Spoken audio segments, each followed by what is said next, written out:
been listening to signals from your body since the day you were born, like how you drink water when you're thirsty, wear warm clothes when you're cold, or sleep when you're tired. And we all make mistakes along the way. Maybe you've been sunburned from staying in the sun too long, or get hangry when you forget to eat. When you're living with type 1 diabetes, though, you have to pay attention to a few more signals.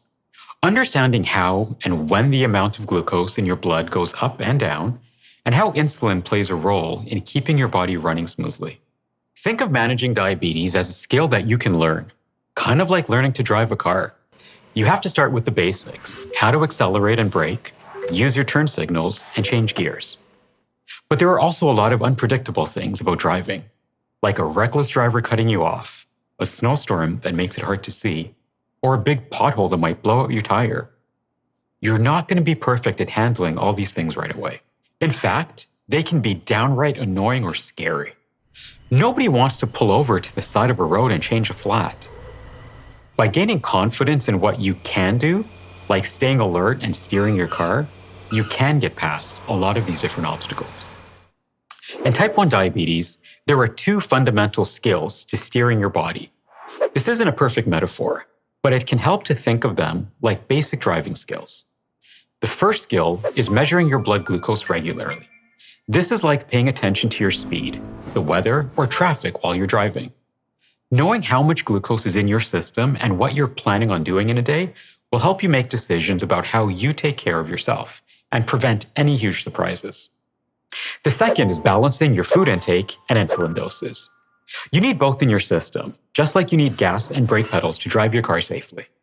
Since glucose is the energy source for your cells, you can think of it like fuel that keeps your car moving. Some of it is stored in your gas tank, your liver.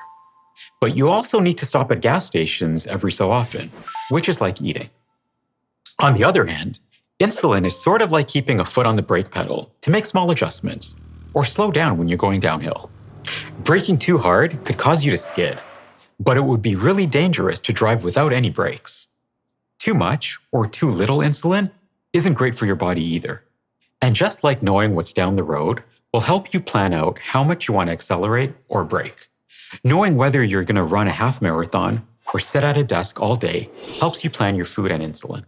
So it's important to pay attention to how activities like exercise affect your blood glucose levels. Nobody starts out as a perfect driver or a perfect caretaker of their body, and that's okay. But practicing this kind of steering and always keeping your eyes on the road will help you get better at handling those unexpected bumps in your type 1 journey. Here are the top 3 takeaways. Number 1, steering your body with type 1 diabetes means balancing your food, exercise, and insulin.